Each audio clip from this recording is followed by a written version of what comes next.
In the summer of 1867, in a remote farming community outside Sedalia, Missouri, 8-year-old Timothy Caldwell became the subject of the most disturbing medical case study ever documented in the American Midwest. Dr. Samuel Harding, the region's only physician, filled 3 leather-bound journals with observations of a child whose behavior defied every principle of human nature known to 19th-century medicine. The boy appeared normal, even charming to casual observers. But beneath his innocent exterior lay something that medical science of the era simply could not explain. For 6 months, 3 people died in accidents around Timothy Caldwell, along with dozens of farm animals found dead under mysterious circumstances. People who had all in some way crossed paths with a child whose smile never reached his pale blue eyes. The official records were sealed by local authorities and hidden away for over a century. But the truth about Timothy Caldwell reveals a darkness that challenges everything we thought we knew about the capacity for evil in childhood. Before we continue with the history of Timothy Caldwell and the terror that gripped Sedalia County, if this story intrigues you, make sure to subscribe to our channel and ring that notification bell so you never miss our deep dives into America's darkest historical mysteries. And please let us know in the comments what state or city you're listening from. We love hearing from our community of mystery enthusiasts around the world. The events that would make Timothy Caldwell infamous began not with violence, but with loss. The Missouri of 1867 was a state still bleeding from the wounds of civil war. Towns like Sedalia had sent their young men to die on distant battlefields, leaving behind widows, orphans, and communities struggling to rebuild. The Caldwell farm, nestled in a valley 15 miles south of town, had once been prosperous. James and Martha Caldwell had built their homestead with dreams of raising cattle and corn. But those dreams died with James at the Battle of Wilson's Creek in 1861. Martha tried to maintain the farm alone, but consumption took her lungs in the bitter winter of 1865. Their son, Thomas, barely 21, inherited land he couldn't work and debts he couldn't pay. When Thomas received word that his brother William had died at Andersonville Prison, leaving behind a widow and 8-year-old son, he saw both burden and opportunity. The boy Timothy would need a home, and Thomas needed help with the endless work of farming. Thomas Caldwell was a hard man, made harder by war and loss.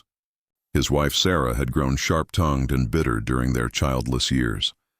Neither was particularly suited for raising a child, especially one who arrived at their door in the spring of 1866, carrying nothing but a small cloth bag and eyes that seemed far too old for his young face. Timothy Caldwell was small for his age, with pale skin that burned easily in the Missouri sun, and blonde hair that his Aunt Sarah kept cut short to keep the lice away. He spoke little of his life before the farm, offering only fragments when pressed. His father had been a soldier. His mother had coughed blood. He had lived with neighbors for a while after she died. What struck adults most about Timothy was his politeness. He always said, "Yes, sir," and "Yes, ma'am." He never complained about work or punishment. He seemed in every way to be the model of a well-behaved child. Dr. Samuel Harding first encountered Timothy in June of 1866 when the boy accompanied his uncle to town for supplies. Harding, a graduate of the Missouri Medical College and one of the few formerly trained physicians west of St. Louis, had developed a keen eye for reading people during his years treating both Union and Confederate soldiers. Something about the Caldwell boy unsettled him, though he couldn't identify what. The child was perfectly respectful, Harding would later write in his journal. He answered questions directly, maintained appropriate eye contact, and displayed none of the fidgeting or shyness typical of rural children encountering strangers. Yet I found myself deeply uncomfortable in his presence. His gaze held an intensity that seemed to suggest he was studying me with the same clinical interest that I typically reserved for my patients. The farming community around Sedalia was small enough that everyone knew everyone else's business. The Caldwell farm was isolated, but not so isolated that neighbors didn't notice things. Mrs. Eleanor Patterson, whose property bordered the Caldwell land, would often see Timothy working in the fields or tending to the livestock. She remarked to her husband that the boy worked with unusual focus for a child his age, never seeming to tire, never stopping to play or rest, as children naturally do. It was like watching a little machine, she told her husband Samuel over dinner one evening. He'd worked steady from sunrise to sunset, never complaining, never slowing down. Ain't natural for a boy to have no play in him at all. The Patterson farm kept chickens, and Elena noticed that her birds became agitated whenever Timothy was near the property line. They would cluster together, squawking and ruffling their feathers, refusing to venture close to the fence that separated the properties. Her husband dismissed it as coincidence. But Elena couldn't shake the feeling that the animals sensed something about the boy that humans missed. The first death occurred on a sweltering afternoon in August 1866.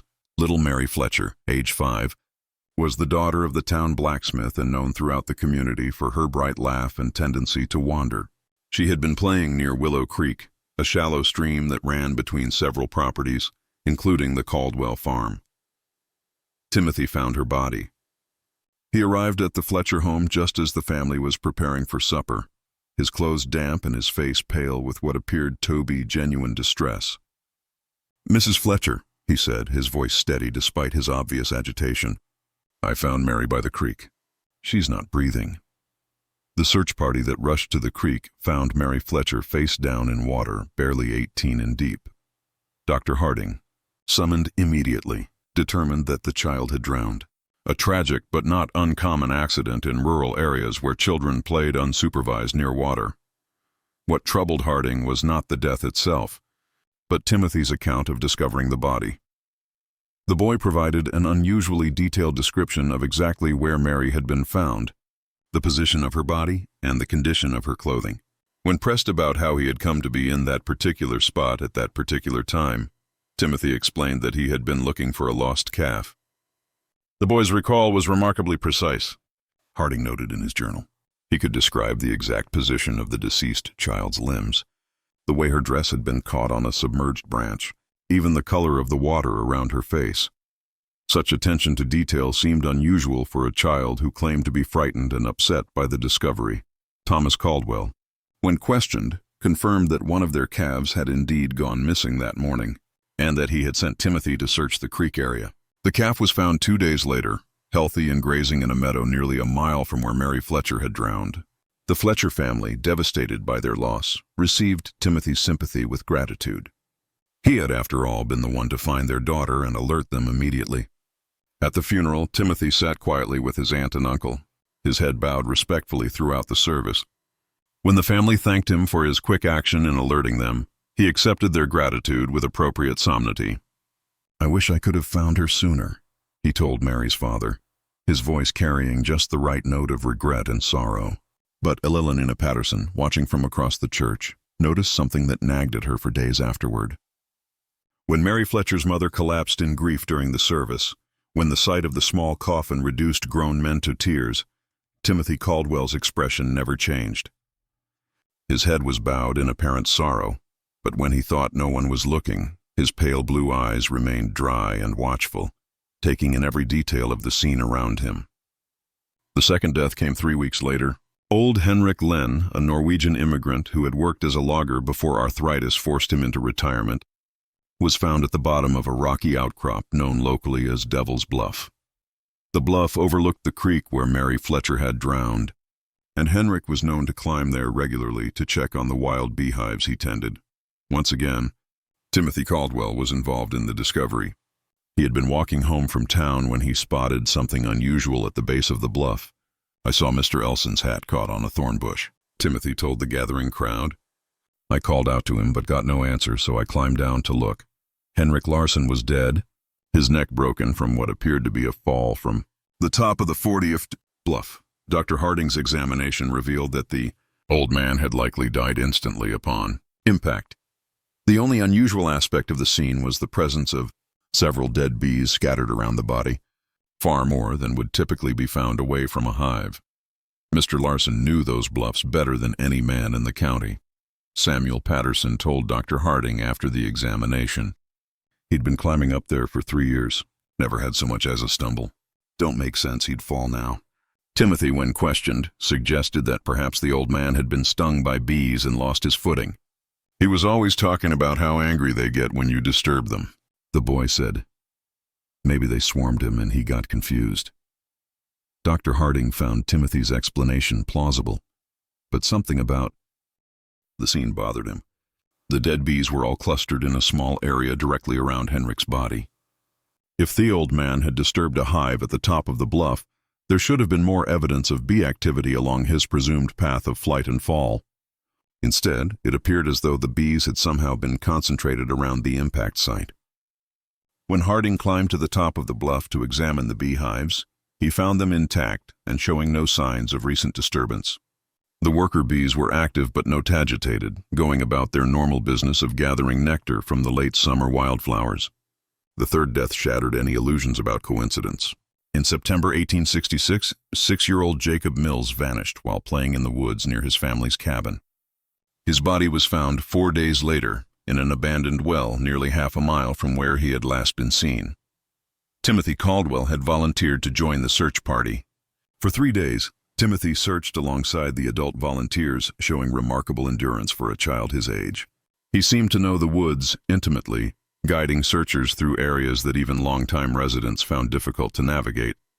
When asked how he'd learned the terrain so well, Timothy explained that he often explored the woods during his free time, looking for useful plants and herbs that his aunt could use for cooking and medicine.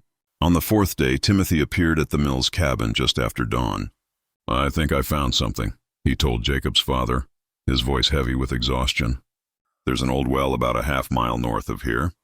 I heard what sounded like crying. The well was partially concealed by fallen logs and overgrown brush. Jacob Mills was at the bottom, alive but barely conscious, suffering from dehydration and exposure.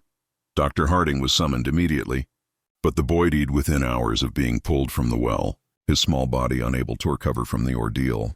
The child had been at the bottom of that well for nearly 4 days, Harding wrote in his journal. The fact that Timothy Caldwell was able to locate him in such an obscure location raises troubling questions. How extensive is the boy's knowledge of the local terrain? What other hidden dangers might he be aware of? More troubling still was Timothy's behavior during Jacob's final hours. While the Mills family maintained a vigil around their dying son, Timothy sat quietly in the corner of the cabin, apparently praying.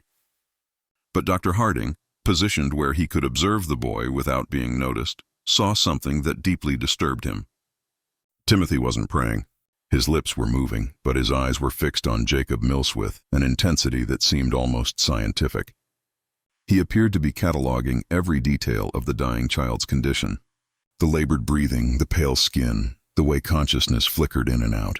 When Jacob finally died, Timothy's expression showed no grief or shock. Instead, there was something that Harding could only describe as satisfaction. After the funeral, Dr. Harding made an excuse to visit the abandoned well where Jacob had been found. The site troubled him for reasons he couldn't articulate.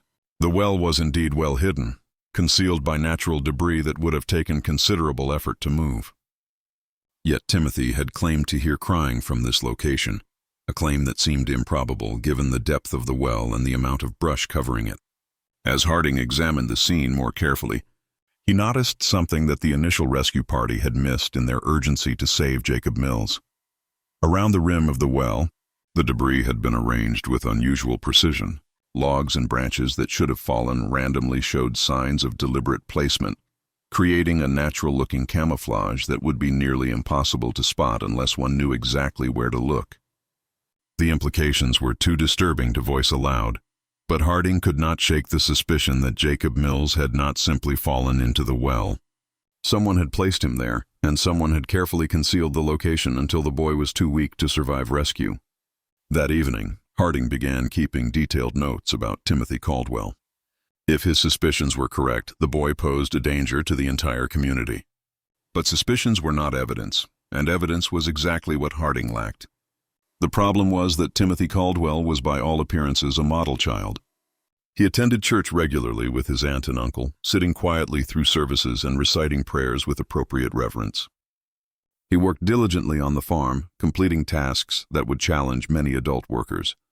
He spoke respectfully to his elders and showed proper deference to authority figures. Most importantly, Timothy had plausible explanations for his presence at each tragedy.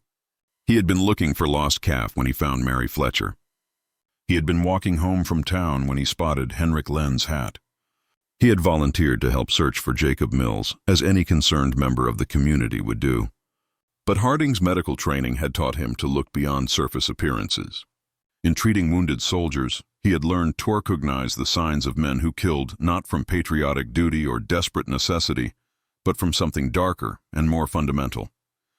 There was a coldness in such men, a disconnection from normal human emotion that manifested in subtle ways. Too little reaction to horror, too much interest in suffering, an ability to discuss violence with clinical detachment. Timothy Caldwell displayed all of these characteristics, but compressed into the body and face of an 8-year-old child. Dr. Harding's investigation began in earnest in October 1866. Using his position as the community's physician, he made regular visits to farms and homes throughout the area, ostensibly checking on the health of families still recovering from the hardships of war. In reality, he was gathering information about Timothy Caldwell. What he discovered painted a disturbing picture of a child who seemed to exist at the center of an ever-widening circle of misfortune. Livestock on neighboring farms had been dying at unusual rates, not from disease but from what appeared to be accidental injuries. Chickens were found with broken necks, apparently killed by foxes that left no other signs of predation. Pigs suffered mysterious wounds that became infected and led to death. Horses developed sudden lameness that forced farmers to put them down. Mrs. Elena Patterson confided to Dr. Harding that she had lost 17 chickens in the past 2 months. "It's the strangest thing," she said. "They're dying 1 or 2 at a time, always found in the morning with their necks broken clean. My husband thinks it's foxes, but I've never seen fox sign around the coop. And the way they're killed, it's too neat, too." When Harding examined the most recent casualties, he found evidence that supported Eleanor's suspicions. The chickens had been killed with precise force applied to specific points on their necks, a technique that required considerable knowledge of anatomy. It was not the random violence typical of predator attacks, but something much more deliberate and controlled. Similar patterns emerged on other farms. James Wickham had lost 3 calves to what he described as freak accidents, animals that had somehow managed to strangle themselves on ropes or wedge their heads in fence rails in ways that defied logical explanation. Robert Dunham's prize bull had fallen into a ditch and broken its leg despite being one of the most sure-footed animals in the county. In every case, the affected farms were within walking distance of the Caldwell property, and in several instances, neighbors reported seeing Timothy in the vicinity around the time of the incident. "I saw him walking along our fence line the morning before we found the calf," James Wickham told Dr. Harding. "Thought it was odd, him being so far from home. But the boy was always polite when he saw me, waved, and called out a greeting like he was taught proper." Dr. Harding also began paying closer attention to Timothy's behavior during his routine medical visits to the Caldwell farm. The boy was always present during these visits, standing quietly while Dr. Harding examined his aunt and uncle for the various ailments common to farming life. But Harding noticed that Timothy watched these examinations with unusual interest, asking questions about anatomy and medical procedures that seemed advanced for a child his age. "How do you know if someone's really dead?" Timothy asked during one visit, his tone casual as if discussing the weather. "Sometimes people just look like they're sleeping." When pressed to explain his curiosity, Timothy said he was concerned about being able to help if someone was hurt while he was alone on the farm. "Uncle Thomas says, I need to know how to handle emergencies since we're so far from town," he explained. The explanation was reasonable, but something about the question disturbed Dr. Harding. There was a clinical quality to Timothy's interest in death and injury that went beyond normal. Childhood curiosity, the boy asked about the mechanics of dying, how long it took, what signs to look for, whether people could survive various types of trauma with the same detached interest that a medical student might show when studying cadavers. During these conversations, Harding began testing Timothy's knowledge with deliberately false information, claiming that certain injuries were fatal when they were not, or that specific symptoms indicated particular conditions. Timothy never challenged these false statements directly, but Harding noticed that the boy filed away every piece of information with remarkable retention. More disturbing still was Timothy's response to Dr. Harding's stories about treating wounded soldiers during the war. While most children showed appropriate shock or sadness when hearing about battlefield injuries, Timothy listened with rapt attention, asking detailed questions about wound patterns, blood loss, and survival rates. "Did they scream a lot when you cut off their arms?" Timothy asked during one such conversation, his pale blue eyes fixed intently on Dr. Harding's face. "Or were they too hurt to make noise?" The question delivered in Timothy's characteristically polite tone sent a chill through Dr. Harding that he would never forget. By November 1866, Dr. Harding had filled nearly 2 complete journals with observations about Timothy Caldwell. The picture that emerged was that of a child who possessed an adult's understanding of violence and death, combined with a complete absence of normal human empathy. But documentation was not the same as evidence, and evidence was what Harding would need if he hoped to protect the community from what he increasingly believed was a dangerous predator. The opportunity to gather that evidence came when Thomas Caldwell injured his back during the fall harvest. The injury required bed rest and daily medical visits, giving Dr. Harding unprecedented access to the Caldwell household. During these visits, he began engaging Timothy in longer conversations, carefully probing to understand the extent of the boy's knowledge and the nature of his thoughts. What he discovered exceeded his worst fears. Timothy Caldwell had been conducting experiments on living creatures for months, possibly years. Using a combination of careful questioning and direct observation, Dr. Harding determined that the boy had been systematically capturing and torturing small animals, studying their responses to various forms of injury and distress. Timothy had mentioned the cave during one of their conversations, describing it as a place where he went to think and to be alone. When Dr. Harding investigated the site, he found a carefully organized collection of animal bones, crude surgical instruments fashioned from farm tools, and a series of detailed drawings that documented various experiments in torture and mutilation. The drawings were the most disturbing discovery. Rendered with surprising artistic skill for a child, they showed rabbits, squirrels, birds, and larger animals in various stages of dissection and injury. Each drawing was accompanied by notes written in Timothy's careful handwriting describing the animals' reactions, the time it took to die, and observations about which methods caused the most suffering. Subject remained conscious for approximately 10 minutes after removal of eyes. Read one notation beside a detailed drawing of a rabbit. Vocalizations decreased gradually. Movement ceased after application of pressure to throat. Dr. Harding realized that Timothy had been using the community's animals as subjects for increasingly sophisticated experiments in cruelty. The accidental deaths on neighboring farms were actually the result of Timothy's desire to test his methods on larger subjects. But the most chilling discovery was a newer set of drawings that showed human figures instead of animals.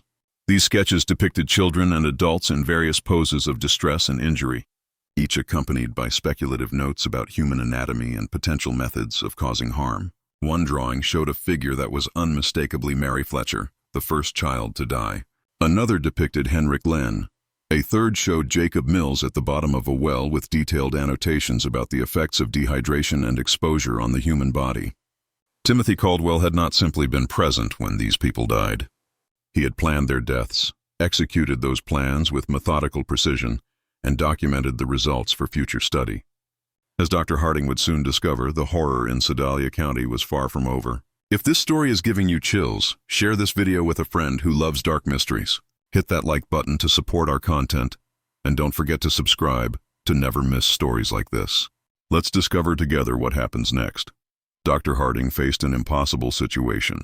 The evidence in the cave proved that Timothy Caldwell was responsible for multiple deaths, but that evidence had been obtained through what amounted to illegal search.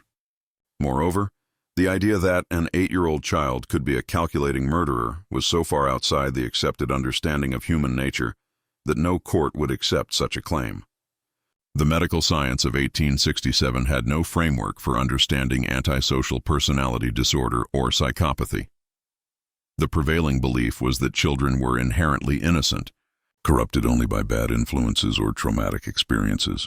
The idea that a child could be born without the capacity for empathy or moral reasoning was literally inconceivable to most people. Dr. Harding knew that if he presented his findings to local authorities, he would likely be dismissed as a man whose mind had been damaged by too many years of treating war casualties. The evidence would be explained away. Timothy would be defended as a traumatized orphan acting out his grief, and the killings would continue. Instead, Dr. Harding decided to confront Timothy directly. During his next visit to the Caldwell farm, he asked the boy to walk with him to check on the livestock in the far pasture. Once they were alone, Dr. Harding revealed what he had discovered in the cave. Timothy's reaction was not what Dr. Harding had expected. The boy showed no surprise, no denial, no fear at being caught. Instead, he listened calmly as Dr. Harding described the drawings and notes, occasionally nodding as if confirming the accuracy of the doctor's observations. "You're not going to tell anyone," Timothy said. When Dr. Harding finished speaking, it was not a question or a plea, but a statement of fact delivered with absolute confidence. "Why wouldn't I?" Dr. Harding asked, genuinely curious about the boy's reasoning. Timothy smiled, the first genuine expression of emotion that Dr. Harding had ever seen on his face. "Because no one would believe you," he said. "And because you're curious about what I'll do next." The boy was right on both counts. Dr. Harding knew that his claims would sound like the ravings of a man losing his sanity. But Timothy had also identified something that the doctor was reluctant to admit, even to himself. A scientific fascination with observing the development of what might be the most dangerous human being he had ever encountered. "How long have you been doing this?" Dr. Harding asked. "Since I was 5, Timothy replied matter-of-factly. "Maybe earlier. I started with insects, then mice, then bigger things. It's interesting to see how different animals react to the same treatments and the people who died." Timothy shrugged. "They were experiments too. I wanted to see if people would react the same way as animals. They do mostly, but they're better at understanding what's happening to them. That makes it more interesting." Dr. Harding felt a chill that had nothing to do with the November air. "What are you planning to do next?" Timothy considered the question seriously before answering. "I need to find out what happens when you hurt someone who trusts you completely, someone who wouldn't suspect anything until it was too late." The implication was clear. Timothy was planning to kill his aunt and uncle. Dr. Harding knew he had perhaps days, possibly only hours, before Timothy acted on his plans. The boy had revealed his intentions with the casual confidence of someone who believed himself untouchable, and past experience suggested that Timothy did not delay once he had decided on a course of action. That evening, Dr. Harding visited Sheriff William Crawford in Sedalia. Crawford was a practical man who had served with distinction in the Union Army and had little patience for theories or speculation. But he also trusted Dr. Harding's judgment and was willing to listen to evidence regardless of how unusual the circumstances might be. Dr. Harding presented his case carefully, focusing on verifiable facts rather than psychological theories. He showed Crawford the drawings and notes from the cave, pointed out the pattern of death sand accidents surrounding Timothy, and documented the boy's unusual knowledge of anatomy and violence. Most importantly, Dr. Harding revealed Timothy's stated intention to kill his aunt and uncle. This was information that could not be ignored, regardless of the source. "Even if half of what you're telling me is true," Sheriff Crawford said after reviewing the evidence, examining each disturbing drawing with growing alarm, "we can't arrest a child for drawings and suspicions, but we can watch him, and we can be ready to act if he tries anything." Crawford studied the anatomical precision of Timothy's sketches, noting details that even his experience as a Civil War veteran hadn't prepared him for. The two men spent hours developing their strategy, bringing in Crawford's most trusted deputies, men who had served under him during the war and could be counted on to remain steady under pressure. Dr. Harding and Sheriff Crawford developed a comprehensive plan. Dr. Harding would arrive at the Caldwell farm at his usual time, bringing Ludum ostensibly for Thomas's pain management, but actually to keep both Thomas and Sarah sedated enough to prevent Timothy from harming them easily. Sheriff Crawford and his deputies would position themselves strategically around the farm property, close enough to respond quickly, but far enough away to avoid detection. The plan was put into effect the following morning. As Dr. Harding approached the farmhouse in his buggy, he noticed immediately that something was different.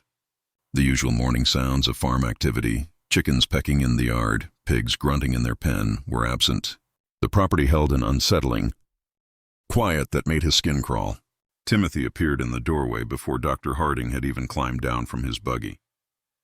The boy stood perfectly still, his pale blue eyes tracking the doctor's movements with predatory focus.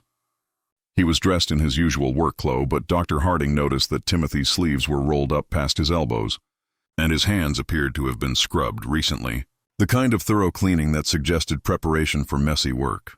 "Good morning, Dr. Harding," Timothy said, his voice carrying its characteristic politeness. But something underneath had changed. There was an anticipation there, an excitement that the boy was struggling to contain. "I've been waiting for you." The words sent a chill through Dr. Harding. Timothy's use of waiting suggested that he had been expecting this visit, had perhaps even been counting on it as part of whatever plan he had set in motion. Inside the house, Dr. Harding found Thomas and Sarah Caldwell in their bedroom, both apparently sleeping peacefully. But as he approached Thomas's bed to check his condition, he noticed that the man's breathing was unusually shallow, and his skin had taken on a grayish pallor that suggested more than natural sleep. "What did you give them?" Dr. Harding asked quietly, not turning to look at Timothy, but knowing the boy was watching every move he made. "Just some herbs I found in the woods," Timothy replied, his tone innocent, but his choice of words deliberate. "There are so many interesting plants growing wild around here. Some of them have very useful properties." Dr. Harding checked Thomas's pulse and found it weak but steady. Sarah showed similar symptoms. She was deeply unconscious but still alive. Whatever Timothy had used, he had been careful about the dosage. The boy wanted his victims helpless but alive, at least for now. "They're not going to wake up for several hours." Timothy continued conversationally. "That should give us plenty of time to talk without interruption." The conversation that followed was unlike anything Dr. Harding had ever experienced. Timothy spoke about murder and torture with the clinical detachment of a medical professor discussing anatomy. He described his experiments on animals and humans with scientific precision, explaining his methodologies and the insights he had gained from each death. "Mary Fletcher taught me that drowning is actually quite slow," Timothy said, settling into a chair as if beginning a pleasant afternoon chat. "Everyone thinks people just slip under the water and disappear, but that's not how it works at all. There's struggling and panic and this interesting pattern of breathing attempts before the person finally gives up. I had to hold her down for almost 3 minutes before she stopped fighting." Dr. Harding felt his blood turn to ice. "You held her under the water?" Timothy nodded eagerly. "She was playing by the creek and I told her I'd found a pretty stone on the bottom. When she bent over to look, I just pushed her head down and held it there. She was so small that it didn't take much strength, but she fought harder than I expected. That's when I realized that people have much stronger survival instincts than animals. And Henrik Larsson, that was more complicated," Timothy admitted. "I couldn't overpower him physically, so I had to be more creative. I knew he checked his beehives every Thursday morning, so I went up to the bluff the night before and loosened some of the stones along the edge. Then I collected bees from one of his hives and put them in a cloth bag." Timothy's eyes gleamed as he described his methodology. "When Mr. Len climbed up to check the hives, I was waiting behind some rocks. I threw the bag of bees at his face and started shouting that there was a massive swarm attacking him. He panicked and stumbled backward right over the edge where I'd weakened the stone barrier. The fall killed him instantly, just like I calculated it would." And Jacob Mills. "Jacob was the most interesting of all," Timothy said, his voice taking on the tone of a teacher sharing a particularly fascinating lesson. "I didn't kill him quickly like the others. I wanted to see what would happen if someone died slowly over several days. So, I convinced him to follow me into the woods by telling him I'd found a family of baby raccoons." Timothy paused, seeming to savor the memory. Jacob was so concerned about the imaginary baby animals that he didn't think twice about the danger. "I helped him climb down into the well. Then I moved the logs and brush to cover the opening. I visited him every day for 4 days, bringing him just enough water to keep him alive, but not enough to let him recover his strength." Dr. Harding realized that Timothy was no longer speaking hypothetically about future experiments. The boy had specific plans, and those plans clearly included the people currently in the house. "What are you planning to do with your aunt and uncle?" Dr. Harding asked directly. Timothy's genuine smile returned broader than Dr. Harding had ever seen it. "That's where you come in, Dr. Harding. See, all of my previous experiments have been with people who didn't know what was happening to them until it was too late. But you're different. You understand exactly what I am and what I'm capable of. That makes you the perfect subject for a completely new type of study." As Timothy spoke, He began moving around the room, gathering items that Dr. Harding recognized as potential weapons. Rope from the barn, a heavy candlestick from the mantelpiece, several sharp kitchen implements. The boy organized his tools with methodical precision as if preparing for surgery. "I want to find out what happens when someone who knows they're going to die tries to save people they care about." Timothy continued, his excitement growing. "Will you sacrifice yourself to save Uncle Thomas and Aunt Sarah? Will you try to fight me even though you know I've planned for that possibility? Will you try to run away and abandon them to save yourself?" Dr. Harding knew that the time for conversation had passed. Timothy had revealed enough of his plans to make clear that everyone in the house was in immediate mortal danger. He drew the pistol from his medical bag and pointed it at the boy. "Step away from the knives," Timothy, Dr. Harding said, his voice steady despite his racing heart. Timothy looked at the pistol with interest rather than fear. That's a Navy Colt, isn't it? He asked conversationally. I've seen pictures of them in books about the war. How many bullets does it hold? 6, Dr. Harding replied automatically, then immediately regretted providing the information. And how many people are you trying to protect? Timothy asked. There's Uncle Thomas, Aunt Sarah, yourself, and presumably the 3 law enforcement officers outside. That's 6 people, if my counting is correct. So even if you shoot me, you'll have used up all your ammunition. Timothy moved closer, no longer bothering to stay out of pistol range. You want to know how I became what I am? He said, his voice taking on an almost hypnotic quality. You want to understand whether I was born this way or whether something made me this way. You want to know if there are others like me and how to recognize them before they start killing. Each statement was true, and Timothy's ability to identify and exploit Dr. Harding's intellectual curiosity was as frightening as his capacity for violence. The boy understood people well enough to predict their behavior and manipulate their responses, even when they knew they were being manipulated. The confrontation came as Timothy approached his sleeping uncle with a length of rope in his hands. Dr. Harding stepped forward to intervene, but Timothy moved with surprising speed and strength, producing the kitchen knife and slashing at the doctor's arm. The struggle that followed was brief but violent. Timothy fought with the desperate ferocity of a cornered animal, using the knife with skill that spoke of considerable practice. The boy was smaller and weaker than Dr. Harding, but he was also faster and more agile, and he fought with the calculated precision of someone who had studied anatomy extensively. Dr. Harding managed to grab Timothy's wrist and twist until the boy dropped the knife, but Timothy immediately produced another blade from his clothing. It became clear that the boy had prepared multiple weapons and positioned them strategically throughout the house. The sound of their fight brought Sheriff Crawford and his deputies running from their concealed positions. They burst through the back door to find Dr. Harding struggling with Timothy while Thomas and Sarah Caldwell lay unconscious on their bed, apparently unaware of the violence occurring around them. Deputy Mitchell quickly subdued Timothy, while Dr. Harding caught his breath and checked on the unconscious couple. When the dust settled, Timothy Caldwell sat calmly in the corner of the room, his clothes torn and his face bloodied, but his pale blue eyes still holding that same cold intelligence that had first disturbed Dr. Harding so many months earlier. You can't prove anything, Timothy said as the deputies secured him with ropes. Nobody will believe that a child did all those things. Sheriff Crawford looked down at the boy with a mixture of disgust and fascination. Maybe not, he said, but we don't have to prove everything. Attempting to murder your family is enough to see you locked up regardless of your age. Timothy smiled at that, the same genuine expression of emotion that Dr. Harding had seen the day before. You won't hang me, he said with absolute confidence. I'm too young and I'm too interesting. Someone will want to study me instead. Just when we thought we'd seen it all, the horror in Sedalia County intensifies. If this story is giving you chills, share this video with a friend who loves dark mysteries. Hit that like button to support our content, and don't forget to subscribe to never miss stories like this. Let's discover together what happens next. Timothy Caldwell was wrong about his fate, but right about the impossibility of proving his crimes. When Sheriff Crawford attempted to present the evidence from the cave to county prosecutors, he encountered exactly the resistance that Dr. Harding had predicted.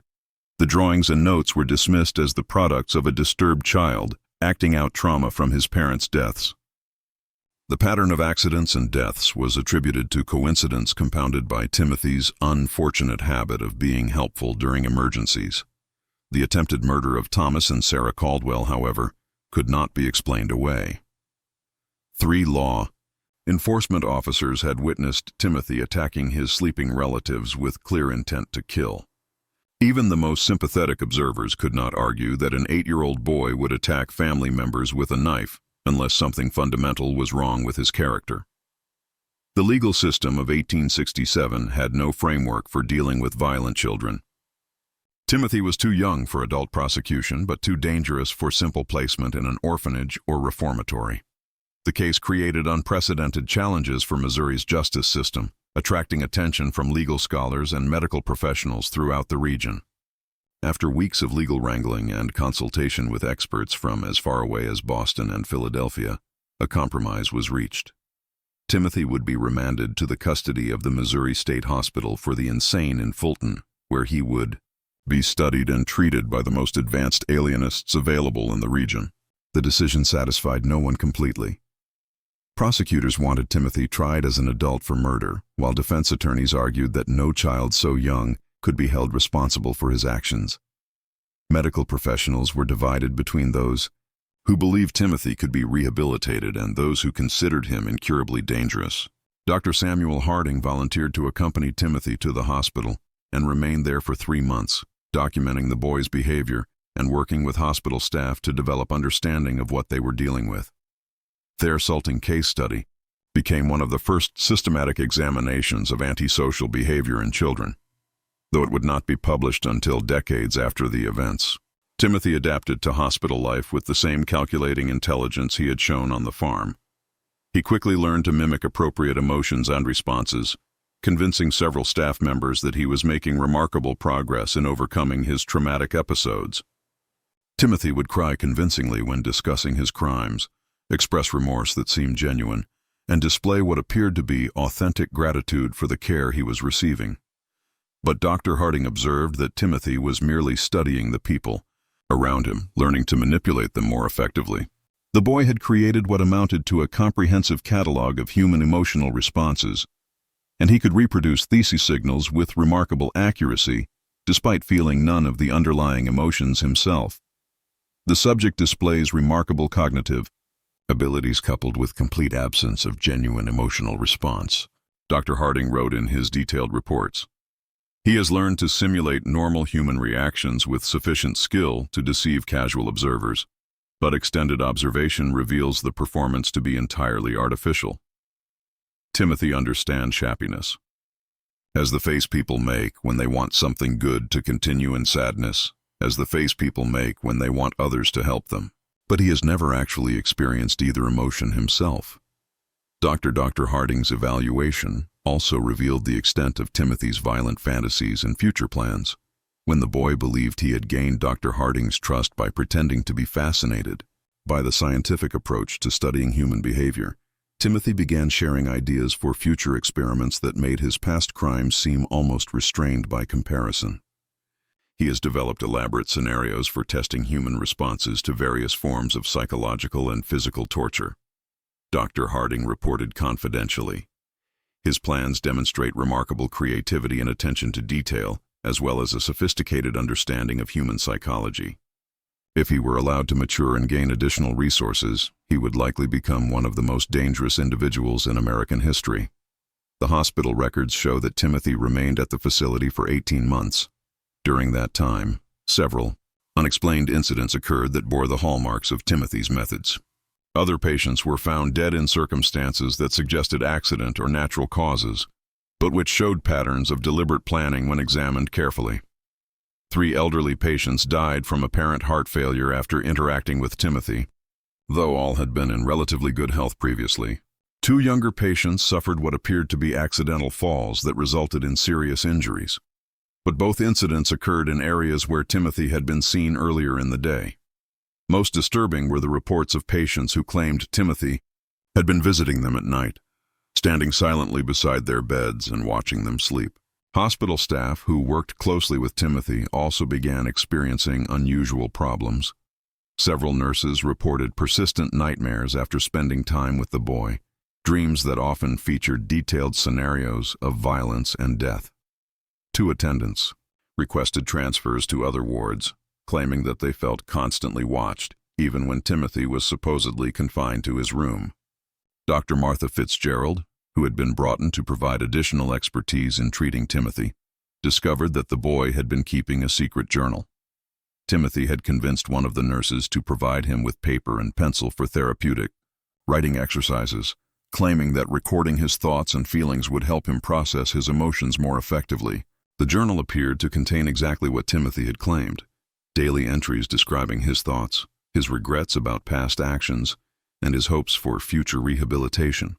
The writing was appropriately childlike in its language and emotional content, and it painted a picture of a deeply troubled but fundamentally redeemable young person struggling to overcome traumatic experiences. But Dr. Fitzgerald's training in European psychiatric techniques included familiarity with coded communication systems. When she applied analytical methods to Timothy's journal, she discovered that the innocent-seeming entries contained a sophisticated cipher system. The decoded messages revealed Timothy's true thoughts and plans in disturbing detail. Rather than experiencing remorse or rehabilitation, he was conducting a systematic study of the hospital, its staff, and its security procedures. His goal was not merely to escape, but to use his time in confinement to develop more advanced techniques for manipulation and murder. Day 47. Dr. F. believes my tears during today's session were authentic. Read one decoded entry. Her response pattern indicates increased sympathy and reduced suspicion. Estimate 3 more weeks of consistent performance will be required to establish sufficient trust for physical contact during sessions. The discovery of Timothy's coded journal led to an immediate tightening of security procedures and a reduction in his contact with hospital staff. But Timothy adapted to these changes with characteristic flexibility, shifting his focus from manipulation to information gathering about hospital routines and potential escape routes. In the summer of 1868, Timothy Caldwell disappeared from the Missouri State Hospital under circumstances that were never fully explained. The official investigation concluded that he had somehow managed to escape during a transfer between buildings, despite being under constant supervision by multiple guards. Dr. Harding suspected that Timothy's escape had been far more sophisticated than the official report suggested. The boy had demonstrated remarkable patience and planning ability throughout his confinement, and it seemed likely that he had spent months preparing for his departure. Evidence discovered after Timothy's disappearance suggested that he had been manipulating the facility staff far more successfully than anyone had realized. Several guards reported having made small policy exceptions for Timothy in the weeks before his escape, allowing him slightly longer exercise periods, providing him with additional reading materials, making minor adjustments to his daily routine that individually seemed harmless, but collectively may have created opportunities for escape. He spent a year and a half studying that facility and its personnel. Dr. Harding wrote in his final report on the case. By the time he made his move, he understood the psychology of every person who worked there better than they understood themselves. His escape wasn't an act of desperation. It was the culmination of a carefully executed plan. In the months and years following Timothy's disappearance, Dr. Harding began collecting reports of suspicious deaths and accidents throughout the Midwest. Many of these incidents bore hallmarks that seemed consistent with Timothy's methods. Carefully staged accidents that resulted in death, evidence of systematic torture of animals, and the presence of a child who seemed unusually helpful and emotionally mature. The challenge was that Timothy would now be older, potentially strong enough to overpower adult victims, and certainly sophisticated enough to avoid the mistakes that had led to his original capture. His time of intensive study in human psychology, combined with his natural intelligence and complete lack of moral restraint, had created something unprecedented in American criminal history. Dr. Harding spent the remaining years of his career tracking these reports and attempting to develop a comprehensive understanding of what Timothy Caldwell represented. His private journals discovered, after his death in 1891, contained hundreds of pages documenting cases that might have involved Timothy, along with theoretical discussions about the nature of evil and the possibility that some individuals might be born without the capacity for moral reasoning. The broader implications of Timothy's case continued to influence discussions about criminal justice, child psychology, and mental health treatment for decades after his disappearance. His ability to deceive trained professionals raised uncomfortable questions about the reliability of psychiatric evaluation. While his manipulative skills highlighted the potential dangers of assuming that all children are inherently innocent and redeemable, the Caldwell farm was abandoned after Thomas and Sarah recovered from their ordeal. Neither could bear to remain in the place where they had unknowingly harbored a killer for nearly 2 years. The property eventually reverted to the county and was sold to developers in the 1890s, but local residents avoided the area for decades afterward.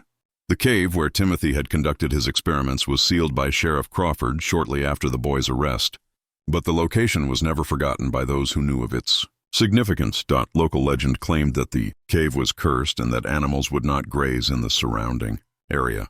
Dr. Harding's journals were donated to the Missouri Historical Society in 1923 by his daughter, who felt that the scientific value of her father's observations outweighed concerns about the disturbing nature of the content. The journals remain in the Society's archives, available to researchers who can demonstrate legitimate academic interest in the development of psychological understanding. Thomas and Sarah Caldwell never spoke publicly about their experience with Timothy, but both lived under assumed names for the remainder of their lives, apparently fearing that the boy might someday return to finish what he had started.